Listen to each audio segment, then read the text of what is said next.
Welcome to the Pure Performance Cafe. May I take your order? Yes, I would like a shot of Pure Performance, please. Coming right up. Welcome to another episode of Pure Performance Cafe. Today I'm actually live at the OpenStack Summit in Boston in the Haynes Convention Center. And with me, Peter Heck, my colleague. Hi, Peter. How are you? I'm doing well. How are you doing, Andy? Good. I just came by and I saw a lot of people at the booth. So we are here at the OpenStack Summit. Last week we actually were at the Red Hat Summit, but now it's OpenStack. And I was wondering, you've been manning the booth for the last couple of days. What are the big things that people stop by and want to know about monitoring and especially the OpenStack environment? Are there any use cases, challenges? What do people talk about?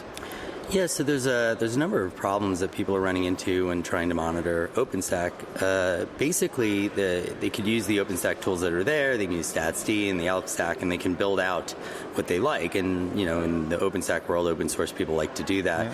What they're realizing, especially at the enterprise level, is that a lot of these folks are finding that it's just too big and there's too much data, and trying to really parse through the data and choose the appropriate thresholds doesn't make any sense. And when you're looking at something like OpenStack, where you have the ability to look at all of these different metrics, you're only looking at a portion of it from the infrastructure layer. Mm-hmm. And when they come to the Dynatrace booth, they realize very quickly that there's more to monitoring OpenStack than just looking up into the infrastructure, and the idea that Dynatrace is looking down into the infrastructure from the application layers is really an important factor that they didn't consider, and they're starting to realize.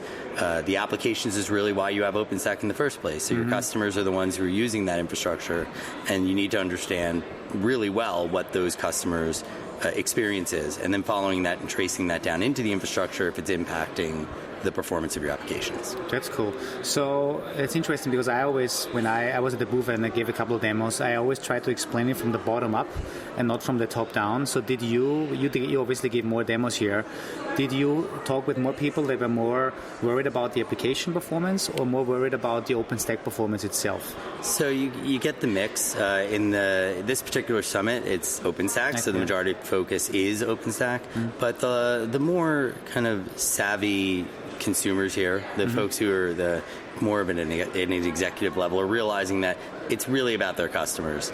And while you get your series of engineers who come through and are really focused on the very minute details like the fan speed or the CPU heat, and they want to understand that when they think about infrastructure monitoring, we try and remind them and bring to light the idea that there's a bigger picture you need to look at. Yeah, because the reason why you do all this, as you said earlier, is supporting the application teams that are deploying applications on or services on the infrastructure, right? Exactly, and Dynatrace brings a unique proposition to this in that we do very well in the infrastructure monitoring for OpenStack. We have a great integration where we can look at all of the services being run within OpenStack, but at the same time, because we have visibility into the application layers, that allows you to have visibility down into impact. And that's really the challenge, is being able to bring those together in one thread.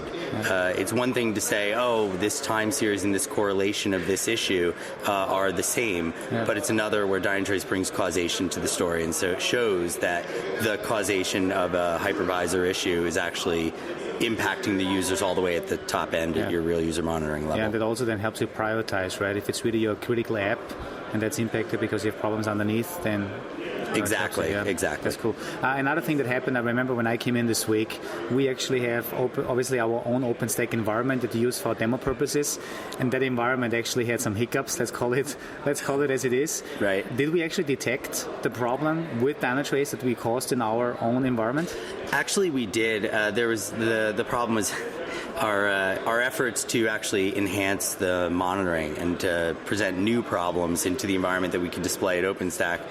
We actually wound up kind of breaking the orchestration side on the back end, so our OpenStack team was able to quickly detect that we had basically lost connectivity to MySQL, and that actually helped us to then enhance our monitoring because they then added events that they found in the logs, which we now monitor for in our log monitoring automatically to demonstrate kind of how you see SQL disconnects for Neutron or for Keystone and how they can impact your OpenStack view. Yeah, that's pretty cool. So basically, and this is something that people may not be aware of, once we are installed on a host, whether it's a physical host, a VM, we automatically see all the log files that are also written, and based on this, we can automatically detect particular events Absolutely. That's magic, right? I mean, it's really, really cool, and it's very clever, and it helps a lot of folks, and there's a lot of use cases where that comes into play, but it's actually quite interesting because all these engineers who want all these statistics and all these metrics, when they actually see that we have all the logs, they're like, oh, you have all the logs. Yeah. Wow, that's easy. So it's almost like the easy button that we're bringing to the solution. Cool. So to sum it up, what I hear, obviously there's different types of folks here, but mainly focused on OpenStack itself, on the infrastructure, but we make them aware that what it really is, in the end, it's about the end user that is using the applications that are running on OpenStack, and we give them the full top-down view, which then makes it easier for them to actually figure out what is wrong and what's the impact. Exactly, and prioritize accordingly. Cool. Awesome. Anything else you want to add? No, just a great day. Great talking with you. Thank you. Thank you.